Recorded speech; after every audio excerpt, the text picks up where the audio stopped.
اور آج چوری گھر گھر ہو رہی ہے. اب سوچیں، گھر گھر چوریاں ہو رہی ہے. پھر وہ چوری کسی کی سامان کی جائے، کسی چیز کی جائے، یا پھر وہ چوری لائٹ اور پاور کی جائے. چوری ہوا کرتی ہے.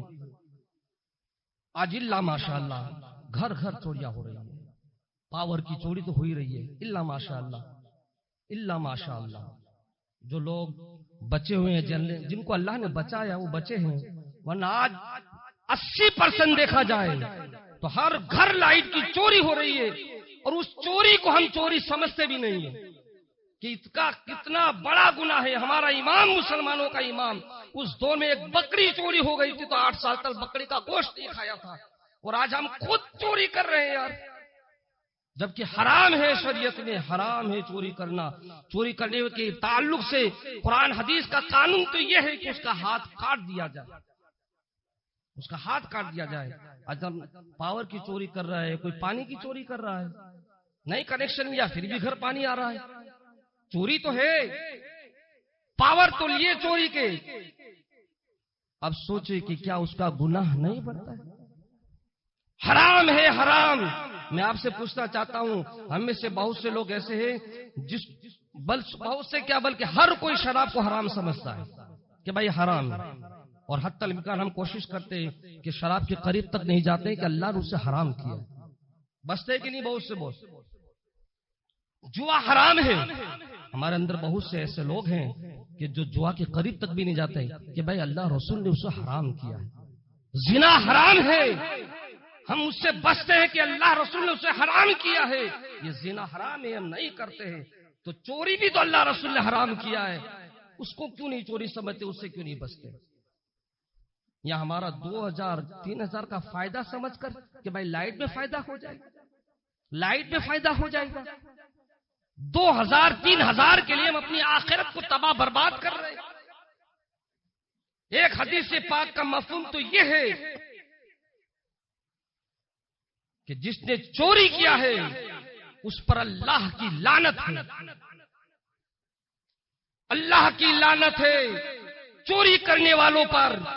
میں آپ سے پوچھنا چاہتا ہوں، جس کے گھر میں چوری ہو رہی ہے، جو چوری کر رہا ہے، اس پر جب اللہ کی لعنت برس رہی ہوگی، کیا اس گھر میں اللہ کی رحمت آ سکتی ہے؟ اس گھر میں اللہ کی رحمت اتر سکتی ہے؟ آج مسلمان حیران ہے، پریشان ہے کہ اللہ کی رحمت کیوں نہیں اتر رہی. آج ملک شام خطرے میں ہے، مسلمان انتظار کر رہا ہے کہ اللہ کی رحمت اتر جائے. بیت المقدس خطرے میں ہے، مسلمان انتظار کر رہا ہے کہ اللہ کی رحمت اتر جائے. مسلمانوں کا معاش خطرے میں ہے کہ اللہ کی رحمت اتر جائے. مسلمانوں کا کاروبار خطرے میں ہے، انتظار کر رہا ہے کہ اللہ کی رحمت اتر جائے. مسلمانوں کی بیٹیوں کی آبرو خطرے میں ہے، مسلمان انتظار کر رہا ہے کہ اللہ کی رحمت اتر جائے.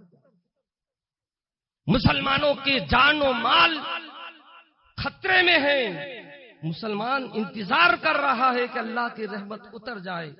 میں پوچھنا چاہتا ہوں کہ کیا اللہ کی رحمت ایسے اتر جائے گی؟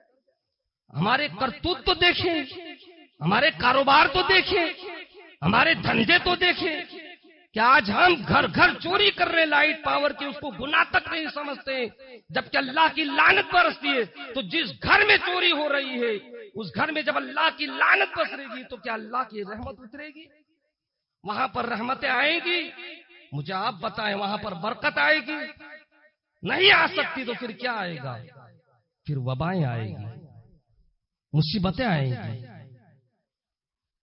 بیماریاں آئیں گی، عذاب آئے گا، زلزلے آ جائیں گے، کاروبار میں نقصانی آئے گی، رزق سے برکتیں ختم ہو جائے گی. آج گھر گھر پریشان نظر آتا ہے، اتنا کماتے ہیں گھر میں کچھ بچتا نہیں ہے.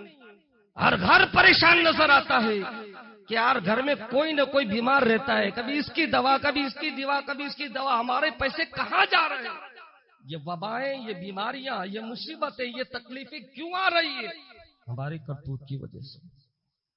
ہم چوری کر رہے ہیں، اسے گناہ نہیں سمجھ رہے ہیں۔ آپ جانتے ہیں آج ہمارا دل عبادتوں میں نہیں لگتا ہے، نمازوں میں نہیں لگتا ہے، آج ہمارا دل مسجدوں میں نہیں لگتا ہے، کیونکہ ہم چوری کر کر کے ہمارا دل سیاہ ہو چکا ہے، کالا ہو چکا ہے۔ میں آپ کو عبرت کے لیے ایک واقعہ بتاؤں اور آپ اس سے سبق حاصل کریں کہ چوری کا پاور آپ سمجھتے ہیں۔ ہم نے چھیرا ڈال دیا چوری کر رہے ہیں، اب سوچیں پاور ڈال دیا، پنکھے چل رہے ہیں، چوری کی ہوا کھا رہے ہیں کہ نہیں کھا رہے ہیں؟ لائٹ یوز کر رہے ہیں۔ ارے ہم کو آج میں نہیں بتا سکتا ہوں کون کرتا ہے، لیکن جہاں تک سننے میں تو یہی آتا ہے کہ بھائی گھر میں پانی کی ٹانکی بھرنا ہے تو ابھی مت بھرو، پہلے چھرا ڈال دو۔ غلط تو نہیں کہہ رہا ہوں؟ غلط تو نہیں کہہ رہا ہوں؟ بھائی گھر میں پریس کرنا ہے، استری کرنا ہے، ابھی رک جاؤ، رات ہونے دو، پہلے چھرا ڈال دو۔ صحیح کہ غلط ہے؟ جب پاور بند ہو گیا، اب موٹر بھی چل رہی ہے، پاور بند ہو گیا ہے، اب جو ہے پنکھے بھی سب چل رہے ہیں، پاور بند ہو گیا ہے، اب پریس بھی ہو رہی ہے، پاور بند ہو گیا ہے، اب فریج بھی چل رہا ہے، پاور بند ہو گیا ہے۔ ہم نے میٹر والا پاور بند کر کے ڈائریکٹ پاور لے لیا، لیکن یہ نہیں سوچا کہ ہم نے میٹر تو بند کر دیا ہے، لیکن گناہوں کا میٹر ہمارا شروع ہو چکا ہے۔ یہ دنیا کا میٹر بند تو کر چکے ہیں، لیکن گناہوں کا میٹر شروع ہو چکا ہے۔ اب ہم چور بن گئے، چوری میں آ چکے ہیں، یہ پاور چوری کا چل رہا ہے، جب تک یوز کرو گے چوری کا میٹر چل رہا ہے۔ یہ پانی جسے ہم بھر کر ٹنکی بھر لیتے ہیں، چوری کا پاور سے یوز کیا ہوا ہے، موٹر کا پانی جسے ہم وضو بنا رہے ہیں، اسی سے ہم غسل کر رہے ہیں، اسی سے ہم کپڑے دھو رہے ہیں۔ کیا ہمیں نمازوں میں عبادت میں سکون ملے گا؟ اب ذرا سوچو تو صحیح یار، عبادتوں میں دل لگے گا؟ آپ کو ایک عبرت کے لیے واقعہ بتاتا ہوں، حضرت رابعہ بصریہ کا، سنیں گے نا؟ یہ موضوع بار بار نہیں ہوتا ہے۔ رابعہ بصریہ کا میں واقعہ بتانے جا رہا ہوں۔ خدا کرے کسی کے دل میں اتر جائے اور آج سے یہاں سے ارادہ کر کے اٹھے کہ آج کے بعد کبھی لائٹ کی پاور کی چھوڑی نہیں۔ حضرت رابعہ بصریہ کہ گھر کے پاس سے ایک مرتبہ بادشاہ کی سواری گزری، بڑی توجہ کے ساتھ سننا، اگر ٹائم زیادہ ہو جائے تو میں پہلے سے معافی مانگ لیتا ہوں، لیکن اس کو سن لو۔ بادشاہ کے سواری ان کے مکان کے قریب سے گزری تو بادشاہ کی سواری اکیلی نہیں گزرتی، آگے آگے سب خدام ہوتے ہیں، ہے کہ نہیں بھائی؟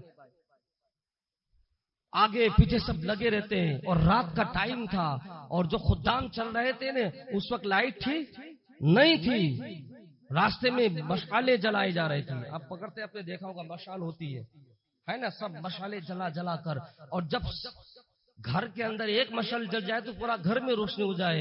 یہاں تو کئی لوگوں کے ہاتھ میں مشعلیں تھی تو پورا راستہ روشن ہو رہا تھا، پورے راستے میں روشنی ہو رہی تھی، اور وہ روشنی جو قریب کے روڈ سے ٹچ جو مکانات تھے ان کے گھروں میں بھی جا رہی تھی، ان کے گھروں میں بھی وہ روشنی جا رہی تھی۔ تو حضرت رابعہ بصریہ کے گھر میں جب وہ روشنی پہنچی تو ان کا جو کپڑا تھا، جو فراک تھا، جو کرتا تھا، وہ پھٹ چکا تھا، اور رات کا ٹائم تھا، اندھیرا تھا۔ اتفاق سے بادشاہ کی سواری گزری اور روشنی جو مشعلیں جل رہی تھی اس کی تھوڑی روشنی آئی، تو رابعہ بصریہ نے اسی لائٹ کا فائدہ اٹھاتے ہوئے، اسی روشنی کا فائدہ اٹھاتے ہوئے اپنا کپڑا سل لیا۔ کوئی چوری کا مال لیا؟ بھائی راستے سے گزر رہی ہے، آج یہ میونسپلٹی کی لائٹ تھمنے پر جل لگی ہوئی ہے، ہماری دکانوں پر اگر قریب میں تو اس کا فائدہ لوگ کہیں بھی اٹھا سکتے، یہ تو فائدے کے لیے رکھی ہے، راستے کے لیے رکھی، لیکن یہ تو جا رہے تھے۔ اب یہ کپڑا سل لیا رابعہ بصریہ نے، اسی کرتے کو پہن کر اب رات ہوئی تو عبادت میں لگ جاتی، اللہ کی بارگاہ میں ہاتھ باندھ دیے عبادت کے لیے۔ لیکن آج رابعہ کا دل بے چین ہے، آج رابعہ کا دل بے قرار ہے، آج عبادت میں دل نہیں لگ رہا ہے، آج عبادت کے اندر خشوع نہیں پیدا ہو رہا ہے، آج عبادت کے اندر خضوع پیدا نہیں ہو رہا ہے، آج عبادت کے اندر آنکھوں سے آنسو نہیں نکل رہے۔ روز عبادت کا عالم یہ تھا کہ جب رابعہ نیت مان لیتی تھی تو ڈائریکٹ ان کا کنیکشن رب سے جڑ جاتا تھا، عبادت میں لطف آتا تھا، عبادت میں مزہ آتا تھا، عبادتوں میں سرور آتا تھا، عبادتوں میں کیف آتا تھا، عبادتوں میں دل لگتا تھا۔ لیکن آج رابعہ ہے کہ قیام میں کھڑی ہے، عبادت میں دل نہیں لگ رہا ہے، قرآن کی تلاوت کرنے کا دل نہیں لگ رہا ہے، رکوع میں گئی ہے تو رکوع میں بھی بے چینی ہے، بے قراری ہے، نہ رکوع میں دل لگ رہا ہے، سجدے میں گئی ہے تو نہ سجدے میں دل لگ رہا ہے، بے چین ہے۔ آج رابعہ بصریہ پریشان ہو جاتی ہے، نماز سے فارغ ہونے کے بعد اب تسبیح پڑھنے بیٹھ جاتی ہے، لیکن اب اللہ کے ذکر میں دل نہیں لگ رہا ہے، اللہ کی عبادت میں دل نہیں لگ رہا ہے، تلاوت قرآن میں دل نہیں لگ رہا ہے۔ آخر کار رابعہ بصریہ پریشان ہو جاتی ہے، مولا بات کیا ہے، آج تیری بندی کا دل کیوں نہیں لگ رہا ہے؟ ہمیشہ تو رابعہ عبادت کرتی تھی تو اس کا دل لگا رہتا تھا، اس کا دل جمع رہتا تھا، عبادتوں میں لطف آتا تھا، قیام میں لطف آتا تھا، رکوع میں لطف آتا تھا، سجدے میں لطف آتا تھا، باقاعدے میں لطف آتا تھا، مزہ آتا تھا۔ لیکن آج کوئی سرور نہیں ہے، آج کوئی کیف نہیں ہے، آج کوئی مزہ نہیں ہے، آج کوئی لطف نہیں ہے، آج کوئی دل نہیں جم رہا ہے۔ مولا آج تیری بندی رابعہ بصریہ سے کیا غلطی ہو گئی ہے، مجھ سے کیا خطا ہو گئی ہے میرے مولا، آج تیری بندی کا دل نہیں لگ رہا ہے۔ اللہ تو میرے پر کرم فرما دے، مولا تو مجھ پر رحم فرما دے، مولا اس کی کوئی وجہ بتا دے تاکہ رابعہ اپنی غلطی کو سدھار لے۔ غیب سے آواز آتی ہے، اے رابعہ بصریہ سن لو، تم روز عبادت تو کرتی تھی، تمہیں عبادتوں میں لطف آتا تھا، لیکن آج تمہیں عبادت میں لطف کیوں نہیں آتا ہے؟ آج عبادت میں سرور کیوں نہیں آتا ہے؟ آج نمازوں میں تمہارا دل کیوں نہیں لگ رہا ہے؟ آج تمہیں اللہ کے ذکر میں تمہارا دل کیوں نہیں جم رہا ہے؟ جانتی ہو وجہ کیا ہے؟ وجہ یہ ہے کہ تم پہلے اپنے کرتے کو دیکھ لو، اپنے کرتے پر نظر کر لو۔ اب حضرت رابعہ نے جلدی جلدی اپنے کرتے کو ٹٹولنا شروع کیا، کہیں ناپاک تو نہیں ہو گیا میرا کرتا، کہیں نجاست تو نہیں لگ گیا ہے، کیا بات ہے؟ ظاہر میں سب کو دیکھا، کرتے کو دیکھ رہی ہے، ادھر دیکھ رہی ہے، ادھر دیکھ رہی ہے، رابعہ بصریہ ٹٹول کر دیکھ رہی ہے، نظر کر رہی ہے، بظاہر تو کوئی نجاست نظر نہیں آ رہی ہے۔ مولا کی بارگاہ میں پھر عرض کرتی ہے، مولا کرتے میں تو کچھ نظر نہیں آتا ہے۔ اب جواب آتا ہے، رابعہ سن لو، تمہارے گھر کے قریب سے بادشاہ کی سواری گزر رہی تھی اور آگے آگے اس کے خدام مشعل لیے ہوئے جا رہے تھے، اس کی روشنی تیرے گھر تک پہنچی تھی اور اسی روشنی کا فائدہ اٹھا کر تو نے کرتا سل لیا ہے۔ کیا تم نے بادشاہ سے اجازت مانگی تھی؟ اب تم نے جب اجازت نہیں لیا تھا، اس روشنی کا فائدہ اٹھا کر جو کرتا سلا ہے اور اسی کو پہن کر نماز پڑھ رہی ہو، اب بتاؤ نماز میں تمہارا دل کیسے لگے گا؟ اب بتاؤ نماز میں تمہیں سکون کیسے ملے گا؟ اب سجدے میں تمہیں لطف کیسا آئے گا؟ میں آپ سے پوچھنا چاہتا ہوں، وہ رابعہ بصریہ کوئی معمولی خاتون نہیں تھی، بلکہ ان کی شان بہت بڑی تھی۔ وہ رابعہ بصریہ جن کا مقام تو یہ تھا کہ جب وہ حج کے لیے گئی تھی تو خانہ کعبہ ان کا استقبال کرنے گیا تھا۔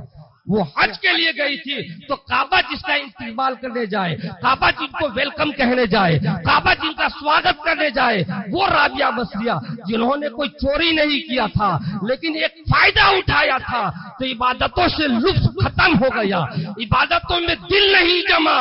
مسلمانوں آج گھر گھر میں لائٹ کی چوری کر کے اسی گھر میں نماز بھی پڑھ رہے ہو، اسی گھر کے پانی سے وضو کر کے آ رہے ہو، اسی پانی سے تو کپڑا دھل کر مسجد میں نماز پڑھنے آ رہے ہو۔ میں آپ کو پوچھنا چاہتا ہوں، عبادتوں میں دل لگے گا؟ مسجدوں میں دل لگے گا؟ قرآن کی تلاوتوں میں دل لگے گا؟ اللہ کی عبادت میں دل لگے گا؟ کسی کی مدد کرنے کا دل لگے گا؟ نہیں۔ آج ہم لوگ گناہوں کے قریب ہوتے گئے، دل سیاہ ہوتا گیا، اس لیے گناہ ہمیں گناہ نظر نہیں آ رہا ہے۔ خدا را 2-4 ہزار کے لیے اپنی آخرت خراب نہ کرو۔ زیادہ سے زیادہ جل کر کتنا بل آ جائے گا؟ یا 2000 آتا ہے تو 4000 آ جائے گا۔ فائدہ 2000 کے لیے اپنی آخرت کیوں تباہ کر رہے ہو؟ یہ چوری کرنا حرام ہے اور حرام کام کرنے پر جہنم ہے۔ 1-2 ہزار کے لیے اپنی قبر کو برباد کر رہے ہو، اپنی آخرت کو برباد کر رہے ہو یار. آپ تو جانتے ہیں کہ چیکنگ آتی ہے نا تو کیسے حالت خراب ہو جاتی ہے. یہ چوری نہیں تو ڈرتے کیوں ہو؟ چوری نہیں ہے تو ڈرتے کیوں ہو؟ چیکنگ آتی ہے سن لو تو ہر کوئی ہر کسی کے ساتھ سے اونچی چڑھ جاتی ہے, فکر لگ جاتی ہے کہیں میرے گھر چوری کی چیکنگ نہ جائے. اگر آ بھی گئی پکڑے بھی گئے تو کیا فرق پڑے گا؟ یا تو چھوٹ جائیں گے یار پیمنٹ دے کر, یا تو پیسے دے کر بھی چھوٹ جاؤ گے, لیکن کیا اللہ کی گرفت سے بچ پاؤ گے؟ اللہ تو فرماتا ہے ان بطش ربک لشدید, تمہارے رب کی گرفت بہت سخت گرفت, بہت سخت گرفت ہے, وہاں کیسے چھوٹ پائیں گے؟ اس لیے خدا را جہنم کی آگ سے بچو, جہنم کے عذاب سے بچو, جس کا معمولی عذاب کا عالم یہ معمولی جہنم کے معمولی عذاب کا جو سب سے کم عذاب وہ یہ ہے کہ جہنم کے اندر جہنمیوں کو جو سب سے کم عذاب ہوگا نا, سب سے کم جہنمیوں کے اندر اس کو آگ کی جوتی پہنائی جائے گی, اس سب سے کم عذاب. لیکن اس کی تپش اس کی گرمی کا عالم یہ ہوگا کہ جس طرح چولہے پر رکھ کر ہانڈی میں پانی ڈال دو اور وہ ابلنے لگتا ہے نا, ایسا بندے کا دماغ ابلنے لگ جائے گا, دماغ ابلنے لگے گا اور اتنا سخت عذاب سمجھے گا, اتنی سخت تکلیف سمجھے گا کہ وہ یہ سمجھے گا کہ شاید جہنم کے اندر سب سے زیادہ عذاب مجھے دیا جا رہا ہے, حالانکہ اس کا عذاب سب سے کم عذاب ہوگا. اس کا یہ حال ہوگا تو چوری کرنے والوں کا حال کیا ہوگا, زنا کرنے والوں کا حال کیا ہوگا, شراب پینے والوں کا حال کیا ہوگا, جوا کھیلنے والوں کا حال کیا ہوگا, نمازوں کو قضا کرنے والوں کا حال کیا ہوگا, جو جان بوجھ کر نمازیں چھوڑ رہے ہیں. حدیث پاک میں یہ بھی تو آیا ہے اس کا نام جہنم کے دروازے پر لکھ دیا جاتا ہے, ان کا حال کیا ہوگا. اس لیے میرے دوستو بڑی رات آنے سے پہلے اپنے تمام گناہوں سے توبہ کریں.